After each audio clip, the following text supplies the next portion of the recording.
And thanks to all of you at home for joining us this hour. If you follow the news in the current political era, then you know by now that every day is like a kind of a treadmill of breaking stories that just continues to accelerate in speed throughout the day. And by this time, every evening, we're more or less sprinting just to keep up. It's like a stress test that's out of control. Like, Doc, please turn it off now. And today is no different. Just in the last few hours, we've gotten brand new, frankly astonishing reporting about a phone call between the President of the United States, Donald Trump, and the President of Ukraine. A phone call that is reportedly at the center of a whistleblower complaint filed by a member of the intelligence community. This all started a week ago when the chair of the House Intelligence Committee, Adam Schiff, revealed that the Inspector General for the intelligence community had received some kind of a whistleblower complaint. And the Inspector General had deemed the complaint both credible and urgent. But apparently Donald Trump's Director of National Intelligence was refusing to share it with Congress as required by law, something Congressman Schiff said had never, ever happened before. It was a couple of days ago that we got the first inkling of why the Trump administration might be trying to keep the whistleblower complaint from Congress. The Washington Post was the first to report that the complaint concerned Trump's communications with a foreign leader, including, quote, a promise that was regarded as so troubling that it prompted an official in the U.S. intelligence community to file the complaint. Yesterday, it was reported that the whistleblower complaint had something to do with Trump and Ukraine. The intersection of Donald Trump and Ukraine raises a whole bunch of troubling implications, which we'll get to a little later in the show. But most immediately, people's attention turned to a phone call Trump had with the president of Ukraine a couple of weeks before the whistleblower complaint was filed. Quote, that call is already under investigation by House Democrats who are examining whether Trump and his attorney, Rudy Giuliani, sought to manipulate the Ukrainian government into helping Trump's re-election campaign by digging up dirt on Democratic presidential frontrunner Joe Biden, all while Trump was holding up $250 million in military aid to Ukraine. After that news broke last night, Rudy Giuliani made a, shall we say, colorful appearance on CNN. He denied asking Ukrainian officials to investigate Joe Biden. Then, like 30 seconds later, he admitted that he did. Giuliani claimed that if Trump himself had pressured Ukraine to investigate Joe Biden, that would have been totally fine. Or certainly no worse than terrible things that Joe Biden has done anyway, right? It's all just a giant deep state media conspiracy. But today, Giuliani had apparently recovered enough from his shouting session to have a coffee date with one of the Ukrainian businessmen who has been helping him dig for dirt on Joe Biden in Ukraine. Reuters spotted them where else? At the Trump Hotel in Washington. Anyway, sure enough, the scenario so heavily foreshadowed by Giuliani last night began breaking across one news outlet after another today. The Wall Street Journal had the first report, quote, President Trump in a July phone call repeatedly pressured the president of Ukraine to investigate Joe Biden's son, urging Ukraine's leader about 8 times to work with Rudy Giuliani on a probe that could hamper Mr. Trump's potential 2020 opponent. The Washington Post then reported that that phone call is indeed at the center of the whistleblower complaint that the Trump administration is now withholding in violation of the law from Congress. The New York Times quickly matched that reporting, though going only so far as to describe that phone call as part of the whistleblower complaint. Now, for the record, NBC News has confirmed only that the whistleblower complaint concerns a call that Trump had with a foreign leader. It's also important to note that all the reports today from the Journal, from the Post, from the Times, they all say that in that call, the president did not discuss the military aid to Ukraine that was being held up around that time. So here's how the Times put it today. Quote, questions have emerged about whether Mr. Trump's push for an inquiry into the Bidens was behind a weeks-long White House hold on military aid for Ukraine. The United States suspended the military aid to Ukraine in early July. Mr. Trump did not discuss the aid in the July 25 call with the president of Ukraine, and Kiev did not learn of the suspension until August, according to people familiar with the call. And so, yes, as the Times says, questions have emerged. We know the White House held up military aid for Ukraine, which was intended by Congress to help Ukraine stand up to Russia. We now have multiple reports today that the U.S. president pressured Ukraine to investigate a leading political rival. On its own, either one of those two factors would be a huge story about an American president. The question now, the question reporters are furiously digging into, is whether anything connects those two ideas. Now, that said, whether there is an explicit connection or not, the effect in Ukraine may be the same. That's what Democratic Senator Chris Murphy, who met with the Ukrainian president a few weeks ago, told NBC's Andrea Mitchell today. Giuliani, on behalf of the president, has been very clear that he's trying to get the Ukrainians to meddle in the 2020 election. Now, Zelensky told me that he had no intent to do that, but he was also very concerned about why the security aid was being cut off. And even if there wasn't this explicit promise made that if you investigate Biden, we'll give you your aid, that certainly was the impression amongst many in Ukraine who couldn't help but connect these demands they were getting from the president's political representatives to investigate his opponents and the sudden, surprising cutoff of security aid.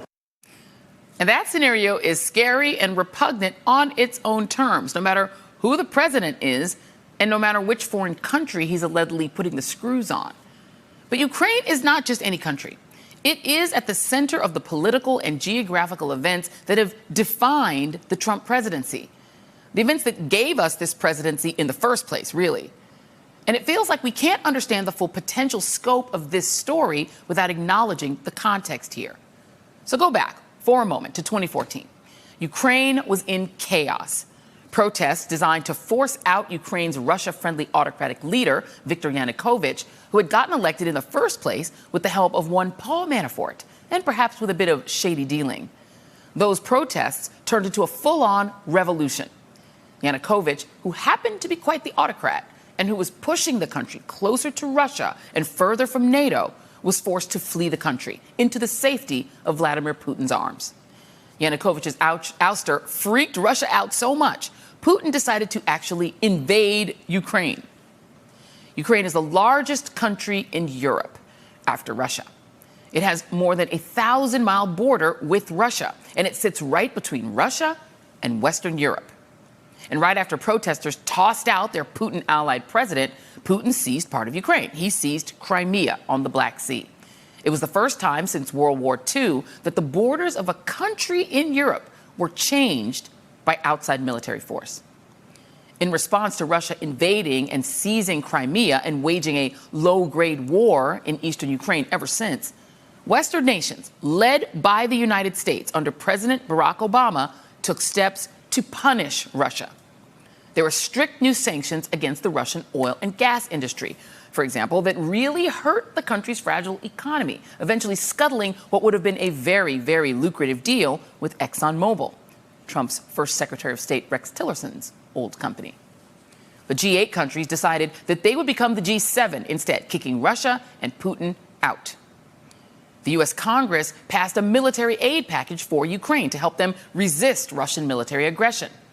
All of that happened after Russia invaded Ukraine in 2014 under President Obama. And Vladimir Putin really, really, really wanted those sanctions lifted.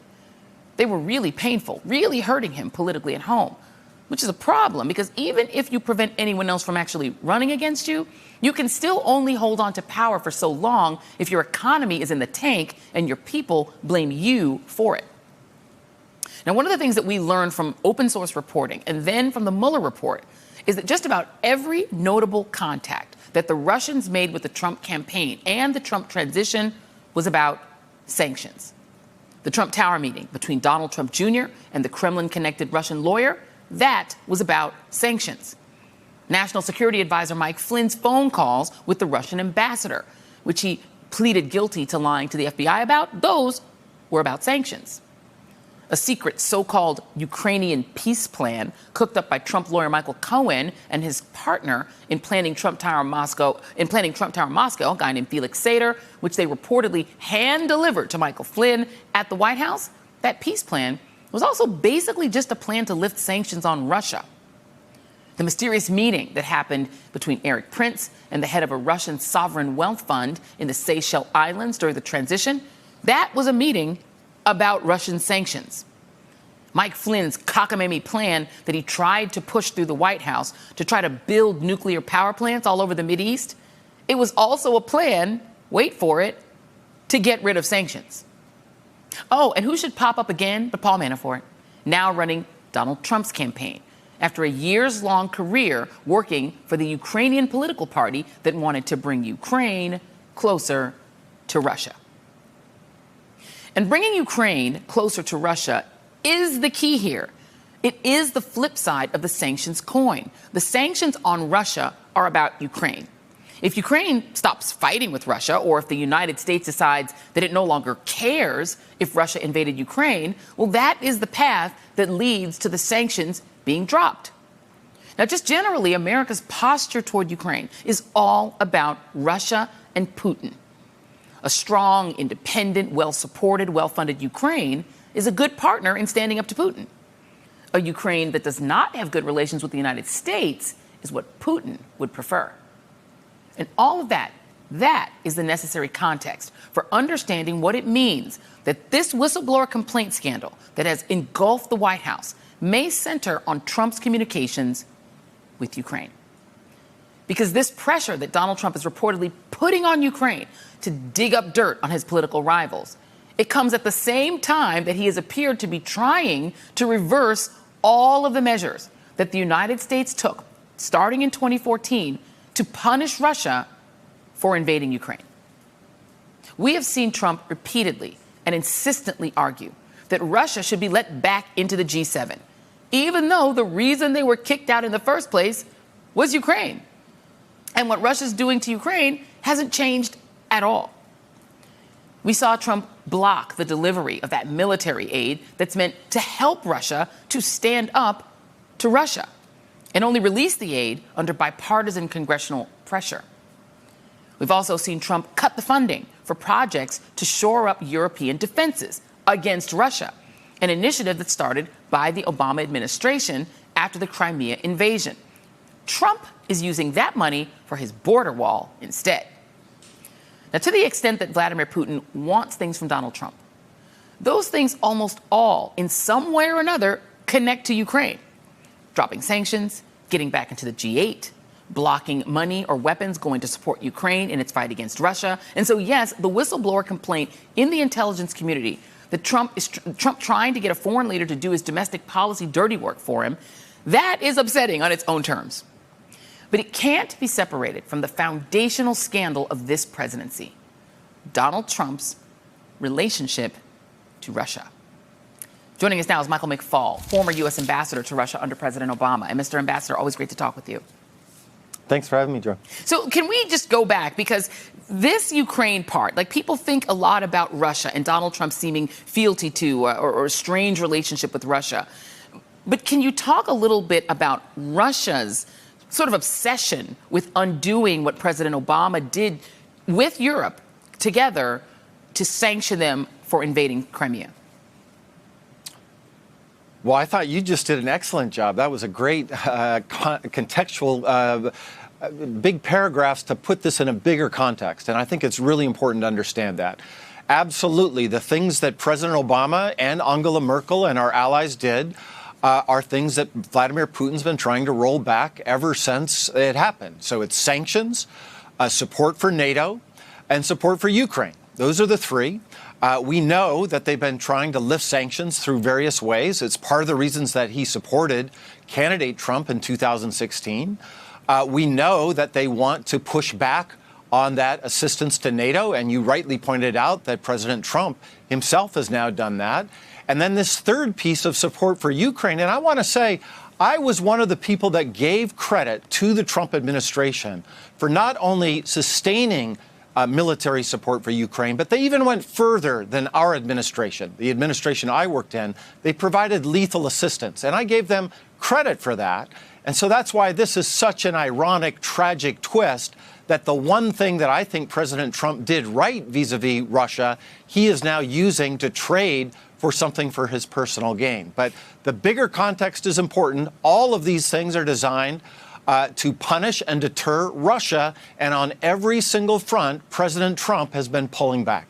And can you draw a line? I mean, I still recall that during the campaign, during the convention in Cleveland, the one change that was made to the Republican platform, we didn't even add that where that was also about Ukraine, right? And pulling back on the United States' commitment to defend Ukraine. You add that to Donald Trump's seeming disdain and distaste for, you mentioned Angela Merkel and the other members of NATO. Is this all one big Rubik's Cube that all, fits together in some way in your view? Yes, I'm glad you brought that up because allegedly Paul Manafort was behind that change. It was then to take out giving lethal assistance to Ukraine. The policy then overrode the president. I want to point that out, that his policy team back in the very beginning, they said, no, we got to go forward with this. But there has been a tension from the very beginning between President Trump and his national security team with respect to Ukraine and with respect to Russia. So here I see the president using one of those things as a chit to try to help him for something very personal. And this is not, I want to underscore, not in America's national interest to have the President of the United States to be trading things for his own personal gain. And tell us a little bit about, we know, other than the fact that he's a former stand-up comedian, this new leader in Ukraine, which way does he fall on this meter of being closer or trying to cleave closer to Russia or trying to cleave closer to Europe? I mean, how much leverage other than the money that was being held back for so long could Donald Trump have to actually get him if he were amenable to interfere in the election and hurt one of Donald Trump's opponents? Well, without question, President Zelensky leans towards Europe, leans towards democracy, leans towards free markets. By the way, the things that Republicans used to always also support, that is another paradox here. He also has a brand new parliament that was just elected, and this is a moment, a pivotal moment in Ukrainian history where they actually might break through to move this way. And that's why when the President of the United States, instead of embracing that, instead of saying, we support you 100%, we support your sovereignty, says instead, I want to do this little trade with you. By the way, the little kinds of trades that we've been telling the Ukrainians to stop doing for years, if not decades, it sends a very bad signal. And even if the military assistance was not directly connected as a quid pro quo to investigate the vice president's son, remember, the United States is the biggest, most important country in the free world, and that in and of itself creates leverage vis-a-vis President Zelensky. He can't just dismiss a request from the President of the United States, and I just think it's a terrible tragedy for American national interest. Leaving out the legality and criminality, I'll leave that to people who are more expert than I, but this is not the way to conduct U.S. foreign policy. Former U.S. Ambassador to Russia, Michael McFaul. Can't think of anybody I would prefer to talk to about this, to talk about this topic. Thank you so much. Really appreciate your time tonight. Sure. Thanks for having me. Thank you. More on this next, including what all the intrigue means for the whistleblower who came forward. Stay right there. Hey there, I'm Chris Hayes from MSNBC. Thanks for watching MSNBC on YouTube. If you want to keep up to date with the videos we're putting out, you can click subscribe just below me or click over on this list to see lots of other great videos.